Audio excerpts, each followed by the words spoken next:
Introducing Minor Wisdom Quintet.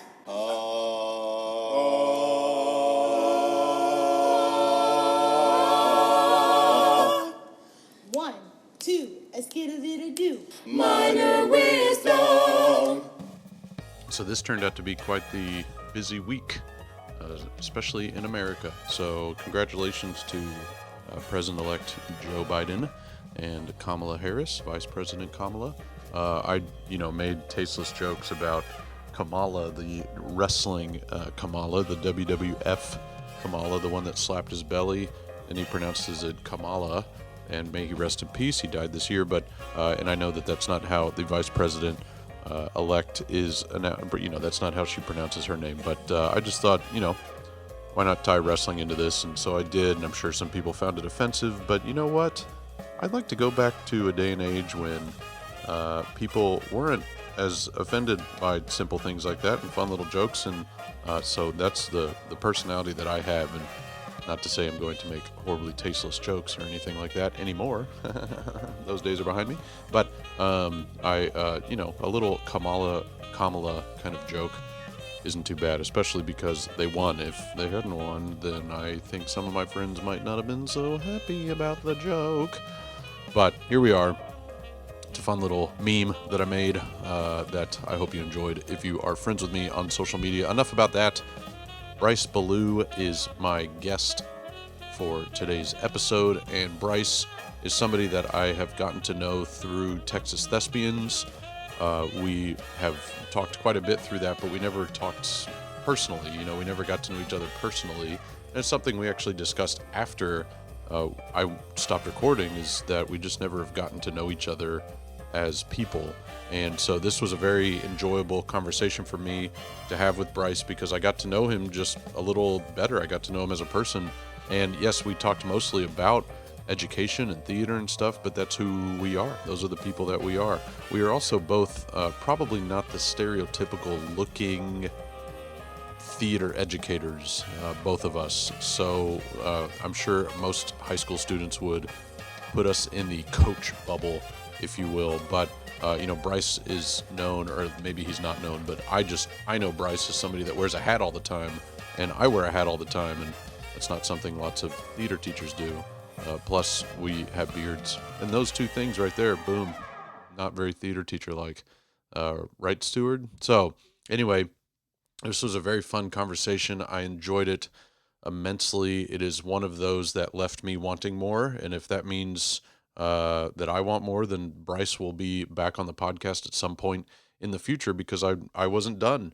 But I also know that attention spans don't go for more than an hour with podcasts. And so, at some point you just have to cut the conversation off and say, let's leave the audience wanting some more. Yes. We also, first of all, a little update on my surgery. Everything's a little better.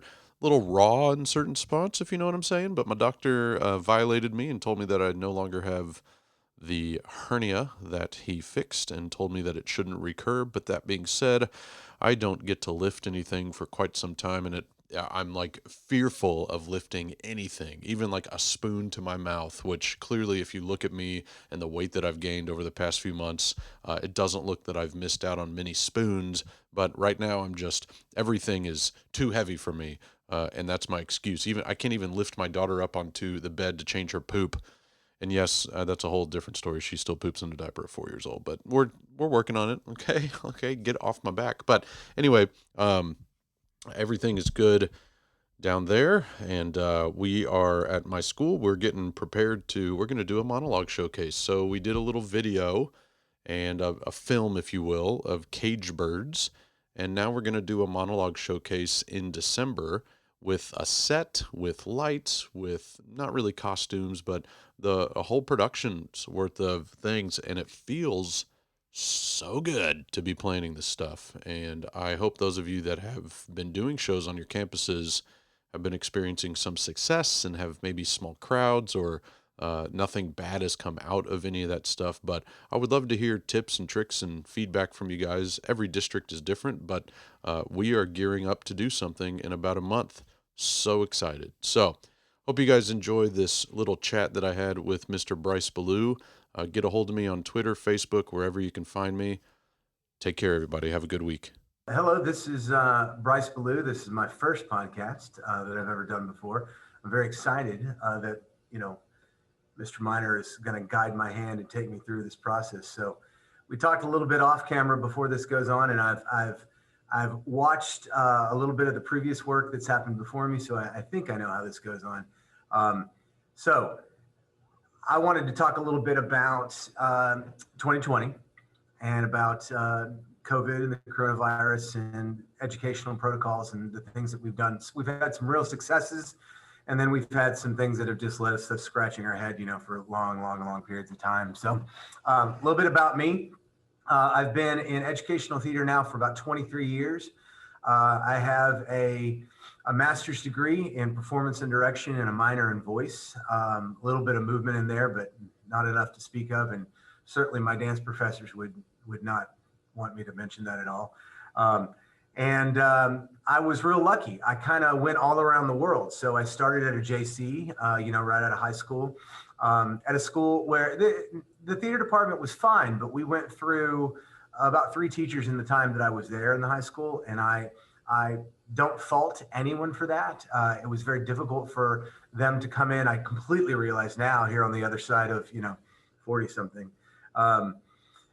exactly what kind of problems that I created for my teachers in high school and, the sort of things that I won't tolerate in my program. And I got lucky. So I moved. I ended up going to 5 different universities, just kind of moving where the professor was, which sounds unbelievably pretentious, but I was also kind of chasing the money. So I would look for where I could get a full scholarship at the time, and went off and did that, and was very lucky to meet some fantastic professors who changed my perspective on a lot of things. When I came out of my undergrad, I joined a couple professional theater companies and toured in the Northeast for a little while, anywhere from Maine to New York to Philly to whatever. And then I can clearly remember being in Maine with a theater company that wasn't doing so well.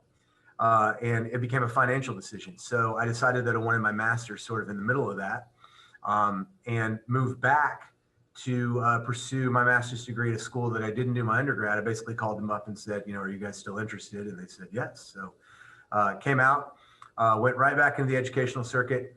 When I came out, we were really lucky because we were doing the American College Theater Festival, and I graduated early.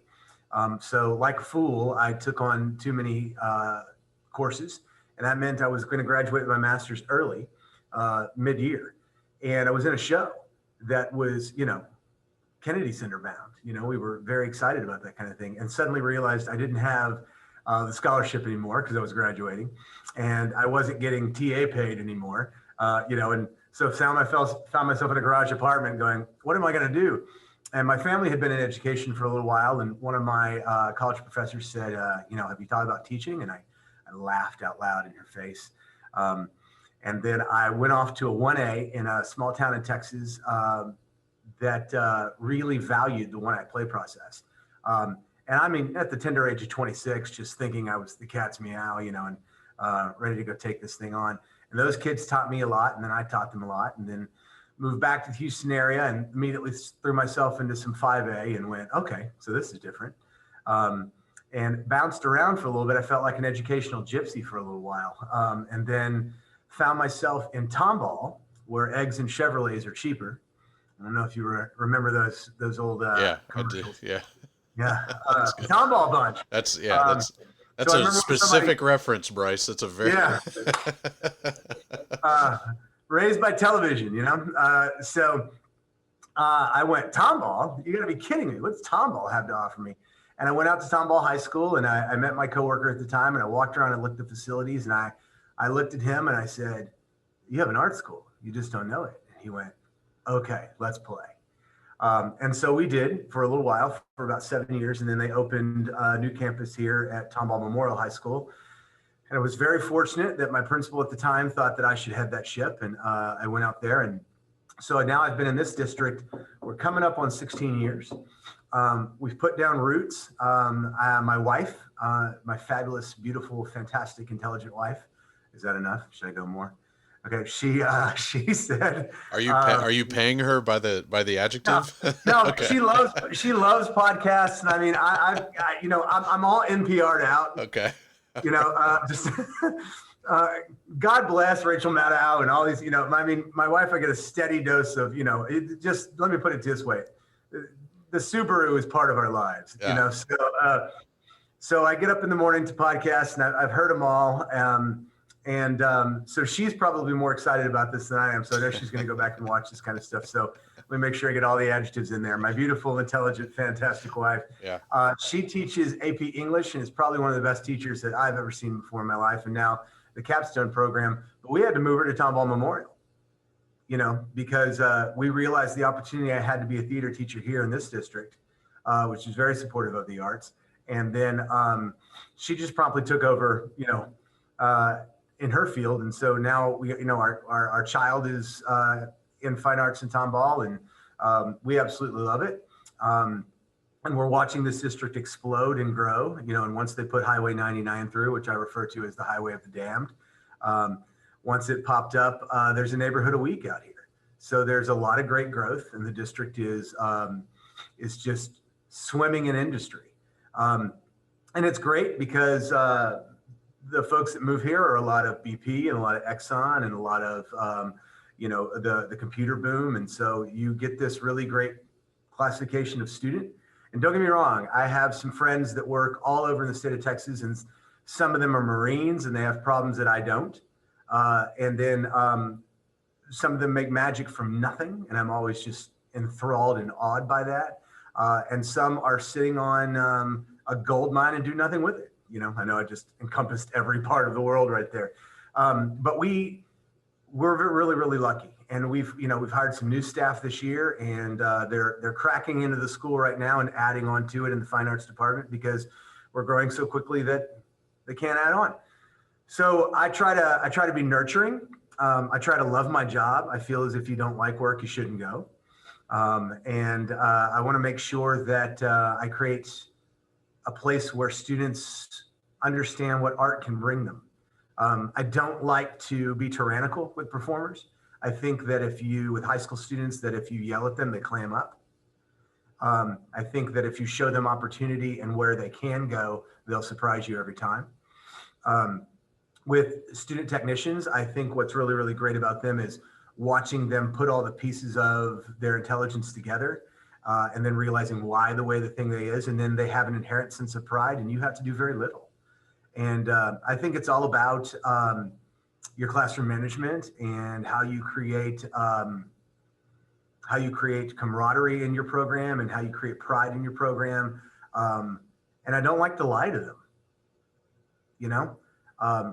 We want to tell them when there's improvement to be had, and if they do something that's really, really outstanding or great, I tell them, you're artists and I'm an artist, and if you do something better than what I had in my mind, I'm going to steal it later. So so that's the long and the short of it. Yeah. I'm sure I could talk all about my upbringing and well, I do. What state? Where are you from? You mentioned the Northeast, but I'm from Texas. Oh, okay. I'm real lucky. I'm actually a Pasadena boy. Okay. Refinery driven down where Deer Park meets Pasadena, where that meets Clear Lake. There's kind of this great little triangle on I-45. And I was very lucky because, my grandparents were about 5 minutes away, and I was just sweet and nurtured, and, the youngest and the boy, and all of the things that meant something in the 70s and 80s. Yeah. I was doted upon. So I felt pretty good about that. And I didn't learn the school of hard knocks until much later when, someone told me that this was actually a craft. Yeah. Pass a get down Dina is what we call it up here. At least. Yeah. We have heard it all. Yeah. We have heard it all. Yeah. We get blamed for everything. And, they're like, Stinkadina. And I'm like, look, the refineries are not in Pasadena at all. You're talking about a paper mill that's way on the other side of the ship channel. And I don't want to hate on Deer Park because they're fabulous people, but that's where the industry is. And then Texas City is miles, so come on. Yeah. And that's where Andy Pettit's from. You know, we like that family too. I know him briefly. When I taught at Deer Park, he was on his way out, and I was on. That dates me a little. And Yeah. he was on his way out when I was on my way in, and him and Miss Universe. You know, that's who. Chelsea, she was there too. So there you go. Okay, so there's your claim to fame. I'm going to stop recording right now. No, right. Yeah. So what do you classify yourself as? Do you classify yourself as a director or as a technical director, or do you just are you just a theater professional? Well, yes. Let's go with I like the sound of that. Theater professional. What do they say? Jack of all trades, master of none. Yep. I think I'm a reluctant professional. My wife said to me about 5 years ago, I came home and I said, why does everybody keep acting like I'm the expert on this? She goes, well, honey, you are. And I said, really? And she goes, you know more than they do about the questions that they're asking you. And I just, you know, in my head, I was still 18 and bulletproof and wanting to read a comic book. You know, I always loved the story. I grew up with vast, beautiful stories with things like Dungeons and Dragons and, you know, Marvel Comics and all those kinds of things. And Lord of the Rings. I was just enthralled in great storytelling, and I didn't realize that it was going to translate. I was originally going to be a choir boy and a painter. And I used to, my mom had me go to oil painting classes and stuff, and I was real lucky to take those at like the neighborhood center. But then I found performance, and it just stroked my ego the right way, I guess. And at first, like when I was in high school and I was getting cast, it was like, this is great.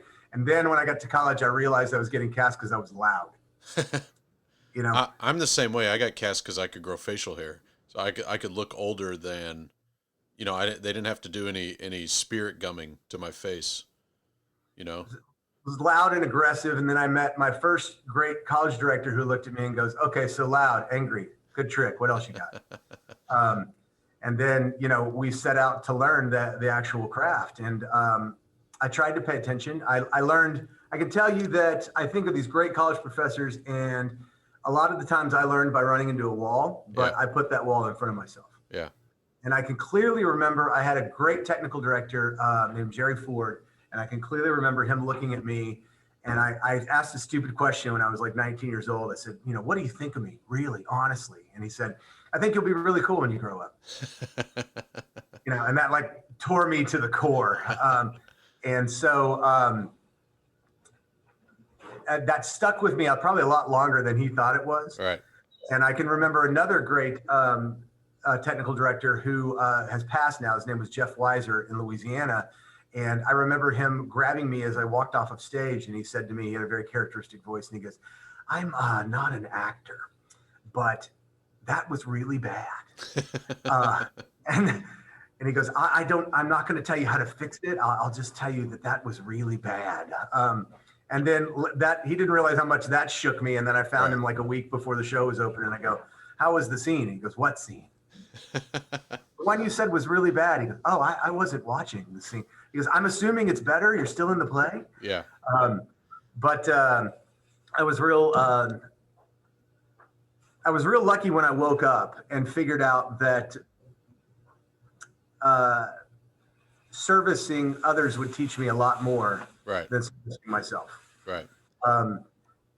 And that was fantastic. When I realized that I could guide a kid or, you know, a student or whatever to a place they didn't know they could go, I ate it up. Yeah. So, sorry, let me go back to your question. No, it's fine. A horrible tendency to do this. So in answer to your question, I would say that I started as a performer. I learned how to be a director. And then I had to learn to be a technician. Right. And I can clearly remember the first time I realized I had to learn how to be a technician. A technician friend of mine threw me into a blackout as a joke. And I marched up to the booth and I said, turn the lights back on. And he goes, you do it. And then he said, oh, wait, you don't know how. Yeah. And I also found out that if I was going to be successful in a lot of theater companies that, you know, there are a lot of actors. Yeah. Yeah. And you better learn something. And then I really, really liked the science of it, because through venues like Stage Combat and realizing that you had a lot more to offer the rehearsal process, then I found lighting and sound. And what I really loved about sound design is no one knew how to do it. Yeah. And then, like right now, I'm really re-loving spending some time with a saw. I'm sort of challenging myself. We haven't been able to build since March. Right. And, some of my friends will clown me out. They'll look at something we built and go, oh, 90 degrees. Huh. And that tiny little thing, you're going, what do you guys want, 45? And one of them looked at me one time and goes, it's a start. So then they'd look at you and go, okay, how about a bevel? Now why don't we put this together properly? Let's not use screws. And that became a lot more fun because you look at people like Nick Offerman and stuff who say, I really dabble in the form of woodworking. But it's neat. It's real fun to have a costuming conversation with someone. It's really fun to have a lighting conversation with someone. It's real fun to look at a piece of technology that's changed because you spent 10 years, wrestling with the other one. And the kids know I like simple. Right. I don't like to put too many pieces in the chain because more problems where it could go wrong, and like right now I've realized I've just become old because they are all digital and they will bring in a new piece of software that I've never seen before, and I'm going, well, what's wrong with the old software? And they go, oh, this one can do so much more. I'm going, yes, but I don't need it to do so much more. Yeah. I want it to do the old thing. So I'd say in that order, I'd say it's performer, director, and then technician. So you mentioned like being in art class, when you were younger. I know this is 5 minutes ago, but I was the same way. My parents put me, I guess I was an extroverted artist, but they put me into art class, and I feel I've always thought that was the best decision my parents ever made, or one of the best decisions, because it made my brain think of things three-dimensionally without having to tangibly have it in my hand. You know what I mean? Yes. And so that helped me. I don't think I would be the designer technician that I am now if I hadn't started in two-dimensional. You've got to make this look, somewhat, well, three-dimensional, I guess. But it was a different way of looking at the world, which at 8 years old, it changes your life, changes how you think about everything. So I forever was very grateful that my parents put me in that position so early. I don't think they knew, that this is what they were doing and that it would end up being the best decision they ever made. But the best decision they ever made was actually taking me out of soccer because I was a horrible athlete. But that's a different story. That's a different podcast. But yeah, I mean, if you want to speak on that, but yeah. I was a swimmer about 100 pounds ago. Yeah. Right. Yeah. And I was pretty good too. I mean, I was a diver and a swimmer, and they'll crack into a yearbook, and like a kid will look at a picture in a yearbook and look at you and go, I don't see it. And you're like, I was beautiful once. You feel like Quasimodo now, but no, it was the exact same thing. I had a single parent family. So my mom was absolutely fabulous and an educator. And she was an English teacher and a theater teacher at the middle school level for a very long time. And then, I lived with her. And like I said, my grandparents were right down the road. So I got a lot of this very nurturing influence toward artistic endeavors and, like watching the Tony Awards and things like that. And I would go play football with the guys, in the neighborhood and stuff like that. There was a Mormon church around the corner with a huge lot in front of it where a lot of our shenanigans went down. But I was bad. Yeah. I was just really bad at it. I was in left field and like Little League picking, dandelions and, trying to put them in my glove. It was like, this is a lovely flower, someone jacking a ball out in the center field. And, I bounced around to that. When I found swimming, I thought I was in hog heaven because it was me versus me. Yeah. And then I found water polo and discovered that noses could get broken, but that was a lot of fun. And then all that artistic stuff was really, really neat to me because I guess, sorry, I just got an email. That's all right. I guess I got noticed, and I was a class clown. Sure. I think I was just witty. And probably my jokes were a little bit more adult. So teachers liked me. And I got to be a pet. Yeah. And so, my art teachers, I got to be a pet around them, and like the banging erasers thing, but it was more like, hey, I'd really like to show you, some beautiful still life that you've never seen before. Right. And that kind of fed my soul. And then, like I said, I was a big geek.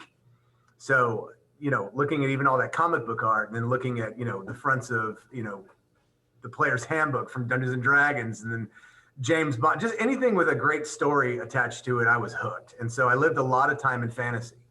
And so that's why I liked things like oil painting and that kind of thing. Right. And then I started shaking. My whole family shakes. My sister and I both shake. And come to find out, I was really panicked about it a few years back because my father died of ALS, and then my uncle died of ALS. And so I'm going, oh, great. I've got Lou Gehrig's disease. Yeah. Here we go. So I went to a neurologist, and I got that checked out, and he said, no, you have essential tremor, which apparently a lot of the planet has in some capacity. Right. It just doesn't know it. He said, but I don't see any of and I had a director who had Parkinson's disease, and I was just freaking out. So, my wife and my mom actually told me to go to the doctor, and I went in. They said, I think you're stressed out of your gourd. And like a lot of teachers, we just repress, we just put everything down, and the show must go on. And, we just sacrifice a few soul points to get it done. And art's always been this really, really important part of my life. We have a brand new visual art teacher across the hall from me, and he's a great guy. And we've been real lucky to come out in the hall and talk to each other. And he's really interested in what we're doing on stage. If we're building something, and I'm really interested in what's going on. And his advanced class looks like the most chill place ever. I mean, they're all, they got their AirPods in, and everybody's working on a thing. And it just looks like a place I want to be, And I remember when I started shaking, I got really upset because I couldn't get the minutia down with oil or acrylic that I was used to. And I gave up on it. I was really mad. And then I had a cool art professor in college who goes, there's other ways to paint, So thus began my Jackson Pollock phase, and 10-foot canvases, listening to Rage Against the Machine in the middle of the night with torn jeans and sweater vest on, just pounding cans of paint against it and stuff. And then, professors coming in and going, okay, so we got the aggression. What does it mean? So it's just always been, it's a world that I've liked. Anybody who's an artist, whatever media they work in, I like to watch them come alive. And if they can do a thing I can't do, I'll watch them like a hawk. Sculptors blow my mind. Yeah. That's a whole different, that's one of those, sculpting is one of those things that a good sculptor makes it look easy. So it fools you into thinking, I could do this. Right. And then you try it and you're like, I'll go back to pencil drawing. And it's real funny because when we talk to especially other technicians, it's so funny because the old adage that actors we don't talk, we share resumes, but when you're in the room with technicians, once you hit that first level of respect, like you kind of know what you're talking about, then you'll find someone in the industry who really knows what they're talking about. Yeah. But it's real fun because when I talk to my vendors, the guys who will sell me things, I don't know why that was quotes, they're actual vendors. So you'll hear them on the phone trying to sell me a thing. And then I know that they'll put it against their chest and go, he's like level 5. Right. And I'll kind of laugh because I know what they're talking about, but I'm not their level 10. Right. I'm not an industry mover or shaker when it comes into that, but I can speak what it is you're trying to tell me. Yeah. I worked with a great friend and costumer who's actually in Sci-Fair, Toby Drake, who is, is a costumer by trade as well. And when we worked together in Tomball, I can clearly remember being a director with him, and he had this great costume plot for a show we were doing, and I didn't like a sweater that somebody had on. And he's sitting right next to me, and we're in the house and it's dark, and I said, I don't like that sweater. And he goes, well, why don't you like the sweater? And I said, I was just seeing red in my head for some reason. He goes, can you give me a reason why, I'm going to change my entire plot for you? And I go, I don't like it, Toby. I don't like it. Change it. And so he goes on for about a week, and about a week before the show opens, I'm giving notes, and he looks frustrated, and I'm putting words in his mouth. Yeah. And finally I said, what's going on with you? And he goes, I changed the sweater. I said, oh yeah, you did. Yeah, thanks. He goes, 2 weeks. I said, what is 2 weeks? You haven't said anything. I go, have you been counting? He goes, yeah. Yeah, I wanted the other sweater and you made me change it and you didn't even say anything about the change. And I go, oh, I guess I was appeased. And he goes, okay, typical actor. And he just walked out of the room. And from then on, I realized, okay, from now on, when I go to him with a change or something that I'm concerned about, I better have a reason. I better talk to him about why I don't like it. And I mean, it's not putting me through, nobody's putting you through the paces. They're not making you completely justify. We tell actors all the time, sometimes crossing stage left is crossing stage left. You got to find the reason for it. Right. I'm just in awe of watching people who are good at what they do find a different way than I would have done it. And we know a lot of the same people, like Cindy Ogden, who was at HCVA. I knew her back when she was at Clear Lake High School. And I'll never forget, I was young. I was much younger. And there were 5 of us in the room, 5 directors. Hog heaven, right? And we would all sit at different parts during rehearsal, and we would look at each other based off of the craft that we knew the other one could fix, Like, let's say it was a slap or something. Our stage combat, I'm on it, But I can clearly remember watching her walk down and pull an actress to the front of the stage. And she just whispered to her for about 5 minutes. And I'm mid-house. God, I wish I could have heard what she said. And it was instantly better. And I walked over to her. I go, what'd you do? And she goes, I'm not telling you. And I said, why? And she goes, I'm not going to tell you all my tricks. I fixed it. That's all you need to know. Yeah. So I'm at this point in my life, I'm trying to learn as much as I can from people who know better, because I want to take that back to my department or really to my students, because, how long can we keep doing this? Right. Sorry, I'm kind of all over the place. No, that's good. It's wise. It's good. What's the name of the show? Why? Well, yeah, that's true. Good point. I also feel like wise might have aged you a little bit, and I don't mean to do that. So I didn't want to insult you I feel like when somebody is called wise, it means they're old. It's just a nice way of putting it. But no, I've recently started wearing glasses, and I have these like no nonsense doctors now, and I had this great no nonsense doctor, and I said, why does my foot hurt? You're old. She goes, arthritis. And I go, arthritis? She goes, yeah, you're old, dude. And that's it happens. And she goes, yeah, and you're overweight. Yeah. Said, what? And she goes, do you have medical insurance? And I said, yeah. She goes, then you're overweight. Yeah. What she doesn't realize is I'm in a shame spiral in the car for the next 30 minutes, just eyeing a Dairy Queen, making bad decisions. I just had hernia surgery 2 weeks ago. And it's not an abdominal hernia. It's lower. Let's just say that. And that was one of those moments when the doctor said, you have a hernia. I was like, I'm not old enough to have a hernia. I don't I associate that with being 60 and gray, not. Yeah, I don't see it. I've seen you on TikTok. You're dad of the year. Yeah, thanks. Thanks. Well, right now I can't. You should have seen me literally pull my youngest daughter, out of the bathtub today because I couldn't lift her. I'm not allowed to lift her. And so she slid out of the bathtub after bath time. And my mother-in-law, who lives with us, or for the next few weeks, she's going to be living with us, but she came in right as I'm like pulling her out of the bathtub and was like, what are you doing? And I said, I can't lift her. So this I'm parenting. Go away. Yeah, exactly.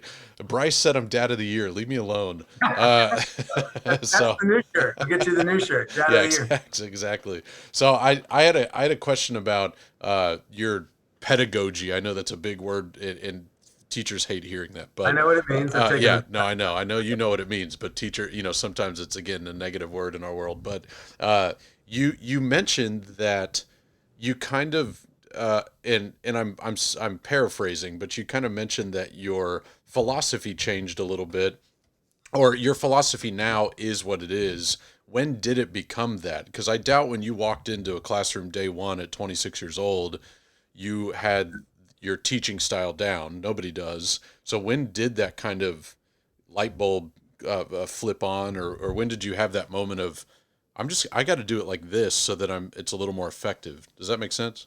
Yeah, I think you learn something every year.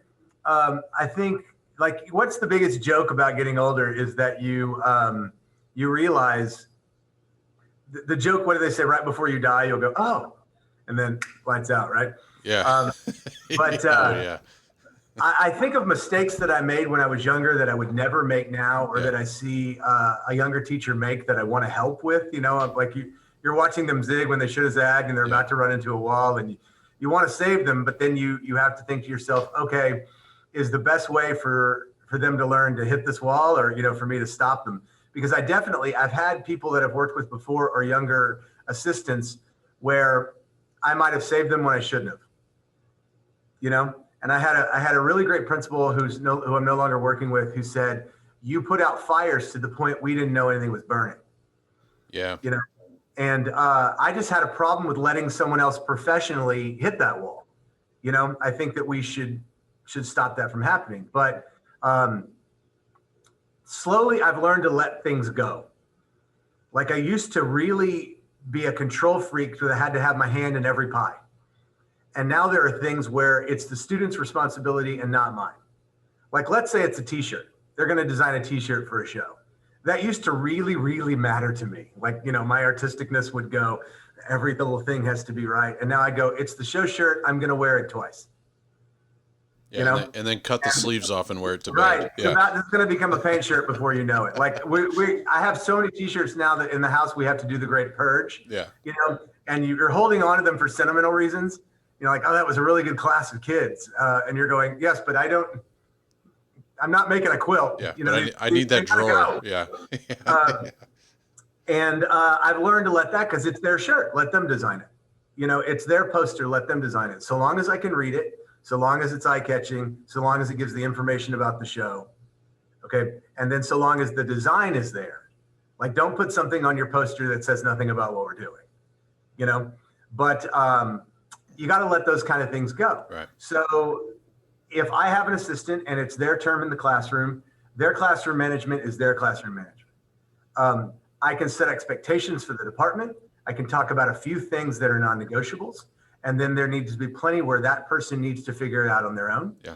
Or if they come to you, here's what I say now. I'll say, I can tell you how I do it.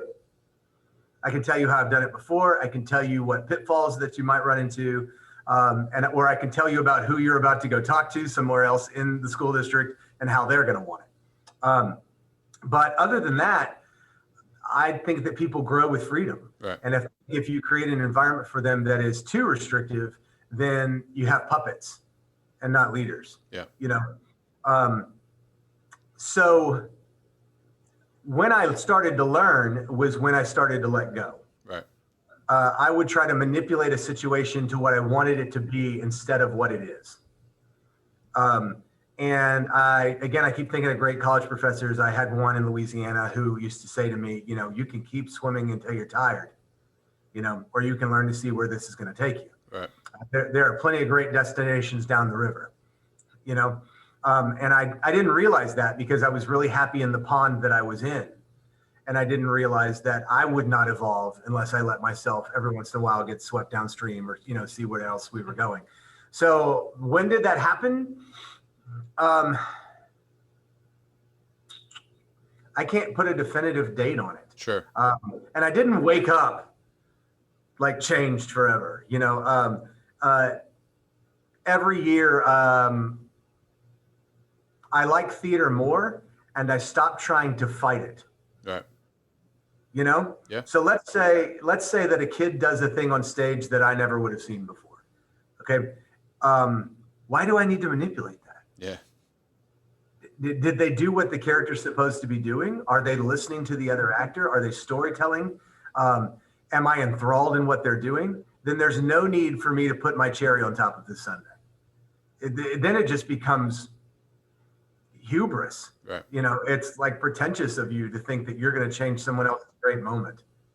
And I love, like, I have kids that are smarter than I ever thought about being, and they don't know it, which is, it's diabolically fun for me. Because you get to be this leader and you're going, God, kid, when you get it, you're going to smoke me. Yeah. And I have to destroy you now. No, I have to make sure that I get you to a place where you can be better than I ever thought about being. Right. It is so fun now to get them into college. That's a blast. Yeah. And if I write you a letter of rec and you got good, like we pride ourselves. Since we've been open, I can't think of one that has wanted to major in this field that we haven't got him in one of their top 5. I said, we got him. The kid did it. Yeah. Okay. But we guided them on, they want you to read their letter, or this is how you put your audition together, or, I know what's about to happen when you walk into that room of thespian judges, Right. And some of us even go, I know who the judge is.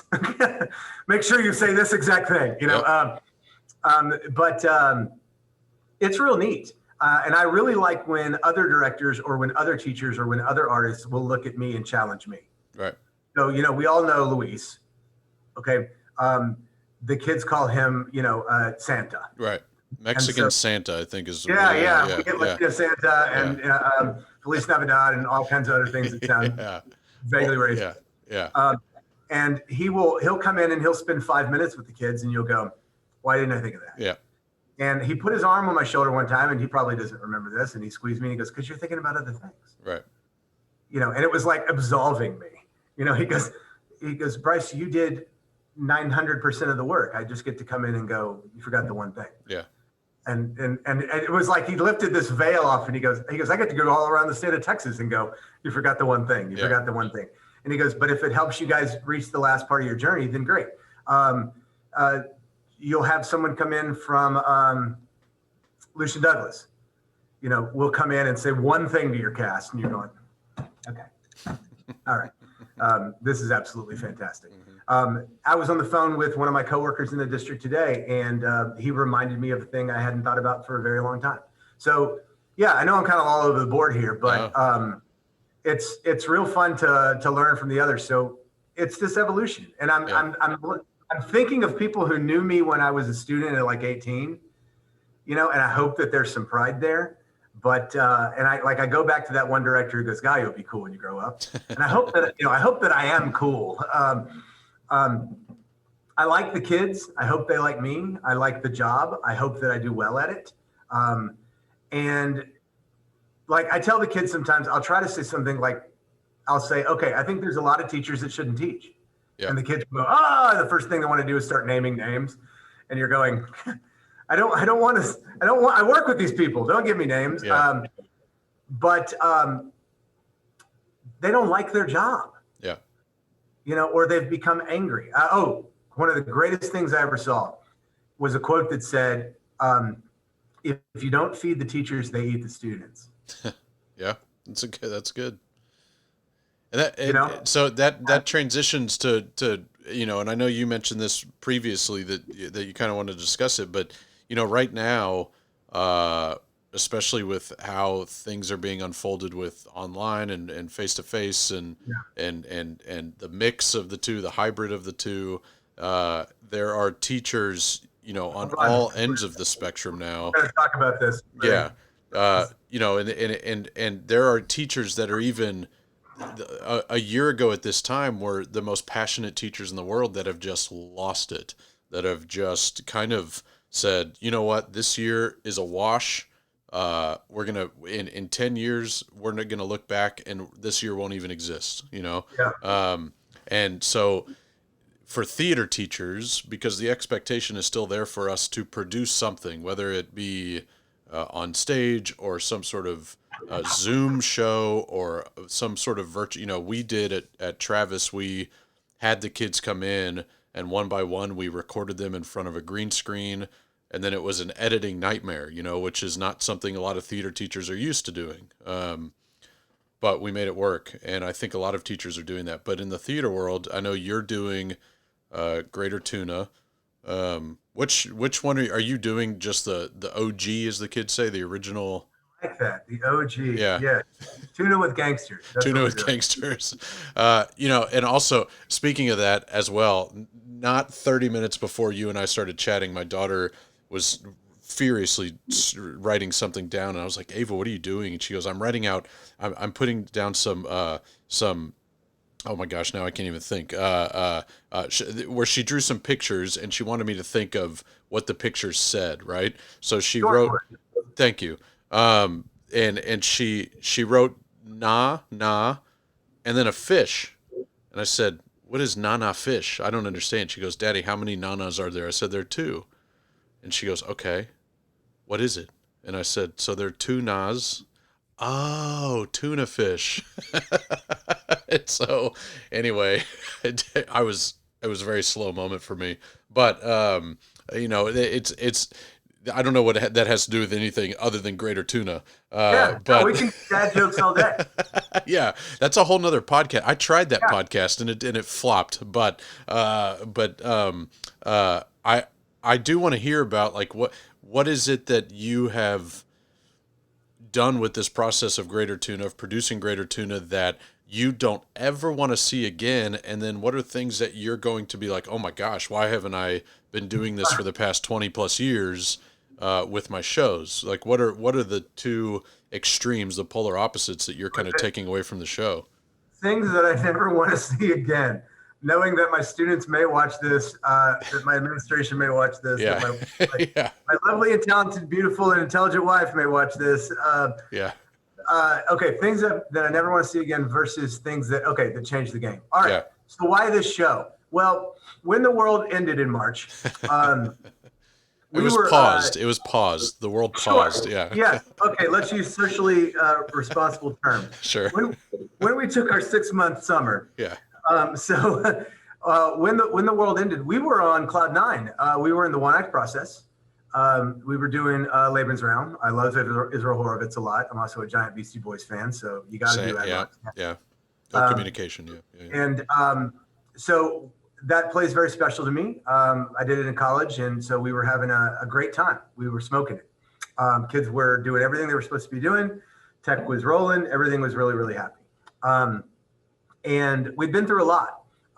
We had some staff change that year, and my fantastic student teacher took up a lot, and she just started solving a lot of problems. So we were dealing with a bunch. We had taken a show to convention, and we were tired, but the kids were so excited and rejuvenated because, we're doing well, advancing, And we came home on a Friday night, and we put everything on the stage, and it's like midnight. Yeah. So I say to them, okay, crash landings have been authorized. Let's just leave everything where it is. I remember there was a sack of oranges, that the moms had provided.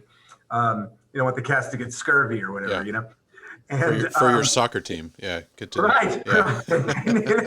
They need the orange slice. So we went home, and I was content, and then we didn't go back to work. Yeah.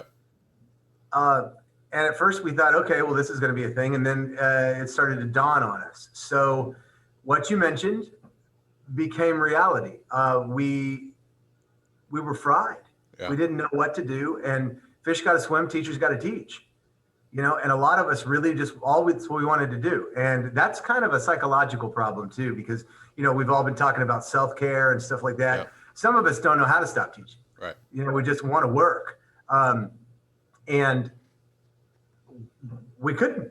We're trapped. And I'm an extrovert, as you mentioned early, and my wife's an introvert. And so, my wife laughs because if you give her a book and the cat, she's there. And I'm scratching the windows with Hello Darkness, my old friend. And, the lawn's going to not get mowed any more than it's mowed, Right. And we tried to do everything we could virtually, but we had kids that were logging in and out. And then I remember even I called every one of them. Like I just went down my roll and I started calling families just to see how they were doing. And it was so funny because parents were going, what do you do? And I'm like, nothing. I'm just checking on you guys, see how you're doing. Yeah. So then the summer happened, and we hired new staff, and we started trying to figure out how we were going to get in the game. And then it was, come on, let us in the building. Let us in the building, man. Yeah. So the reason we chose Greater Tuna was we didn't know school was going to open. We didn't know what the budget was going to be like if we were going to have one. We didn't know if we were going to be allowed to do shows. We didn't know what that would look like. And then you started to hear the great theater teachers find a way to do art. Yeah. And you started watching and listening to a lot of them online, and FaceSpace and all these other kind of things. That's what I call Facebook. I do it to horrify the children. Face in my book. And Face. Yeah, your ticks and your talks and your tumbles, and the kids just say Napster and they'll freak out. Yeah. Right. Yeah. Kids with your rock and roll and your Elvis Presley, and they go, yeah. I don't even know what I'm talking shaking about. those hips. Yeah. But we looked at virtual. We looked at all this kind of things like that. We decided what we would do is truncate our season. And I felt bad for my comrades because we have this real tight-knit fine arts department. Yeah. I felt bad for the band. Yeah. You know, I felt bad for choir when somebody called choir a super spreader. I was like, you guys have been labeled with, and it was real funny too, because you'd hear people go, okay, choir can't sing because that's going to spread it. And you're going, don't the athletes slam into one another? Yeah. Okay. With sweat pouring. Yeah. I'm not trying to disparage anybody because, our coaches have done just the most responsible job I can possibly imagine. Right. But there's so much limitation. Yeah. So the district put into place some rules, and then we came up with our own rules, and then our fine arts director came up with even some more rules, and then we, had a plan, and we're mask wearing 24/7, and we're sanitizing. Earlier when we were doing this, our fabulous custodial team came in and they were starting to sanitize the room while I'm in here because I'm still at work. And then one of them waved the other one off because they realized that this was, something that we were doing. And they left a note on the board saying, we'll be back. And I just think it's hilarious. But yeah, they wiped down the building every single night, and we had to pick a show. Yeah. And I had to pick a show that was socially distant. Okay. That I could block in that way. Where I could make sure that no one was going to be on stage, because now the new thing is time. Right. No one was going to be on stage longer than 6 minutes at a time talking to each other. Right. They're 20 feet from the audience, so we're following protocols there. I have to sell the house in such a way where I can only do 1/3 of the house, and then we've zigzagged it to where a 720-seat auditorium is going to have 200 seats in it. Hand sanitizer, mask wearing provided. We will release the audience in rows to make sure that they aren't in the lobby too far, and they're even doing construction on our building. So you settle down and die, or you stand up and do a thing. Right. And I don't want to be the one who quits. There's too many people to quit on. Right. And the fact that our kids will follow all of the rules just so they can do theater, and the fact that our staff will follow the rules just so they can teach, is the kind of thing that makes me want to go to work. Right. Now, don't get me wrong. I'm sure there's some hater out there. Okay. I just don't have time to talk to them. Right. And we've had to, the kids that make up the core of our program they're compliant. Right. They're going to do what they got to do, because otherwise you take art away from them. Yeah. I mean, some of these kids are, as you jokingly said, but it's somewhat true with these teenagers, are clawing at the window. I mean, they really are trying to just get out and be, and I don't like the term normal, because I think we are venturing into a new normal, a new kind of way of doing things, which is totally okay. It's called the Dark Ages into the Renaissance, but I think I don't think the problem, you're never going to have a problem with a kid that wants to be there. That's never the problem. So yeah. Are you doing it traditionally, Greater Tuna, or did you? No, I've got a full cast. Okay. And I've read, because we looked at every single way, but I want to involve as many kids as I can. Right. Sure. And so, and recently I've read stuff from Joe Sears and, the writers and shows and stuff. And they've embraced the concept that their show has evolved into full cast. And they even say that, Right. If this is going to be done for an educational purpose, you want to have as many people as you possibly can. The other thing is time. So if you're going to do a show like that and you're going to be able to split it up, you can look at the student and go, okay, your workload's not insane. Mm-hmm. These are not Hamlet lines. I feel like I vaguely insulted the play, and I didn't mean to. Well, no, but it's it's a slapstick comedy is what it is. So yeah. And I tell them, you get to do a theatrical drive-by. Right. You get to be Kramer. You get to walk on for 2 seconds, say something funny, and walk off. And you're not burdened with, that Othello journey, Right. or trying to take us into Tennessee Williams or Inge or, something like that. Again, I feel like I'm insulting the play, and I'm not. Now, would you choose this show normally in a regular season without a pandemic happening right now, or is this one of those Yeah, shows? Okay. I would.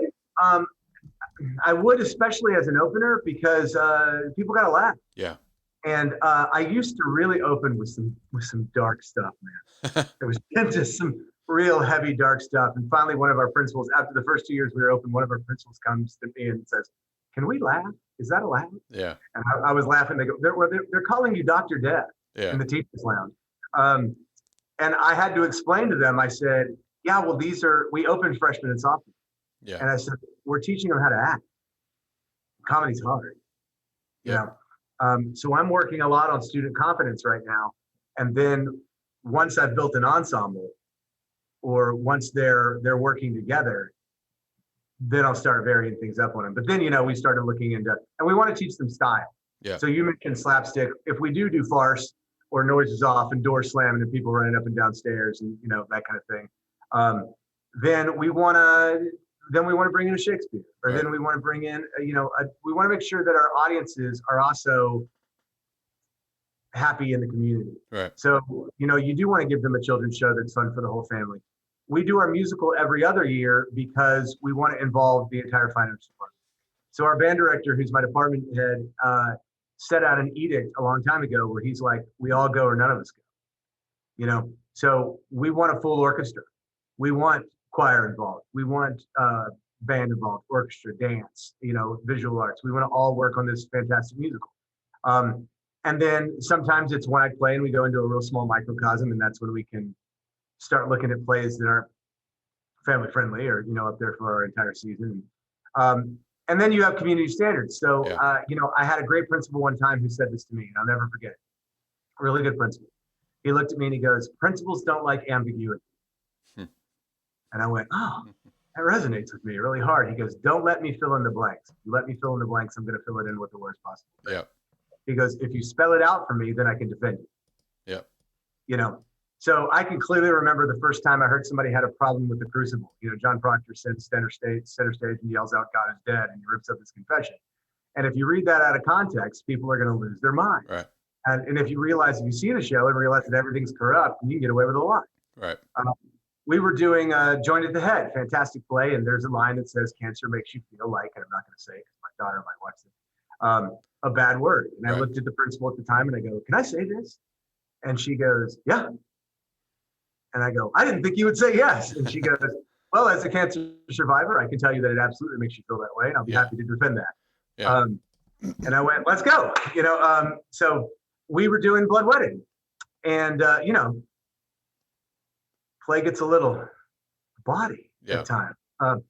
And I brought a principal in to watch the scene, and I looked at the actors and I said, "Okay, guys, I want you to do the entire show. Sorry, the entire scene, no lines.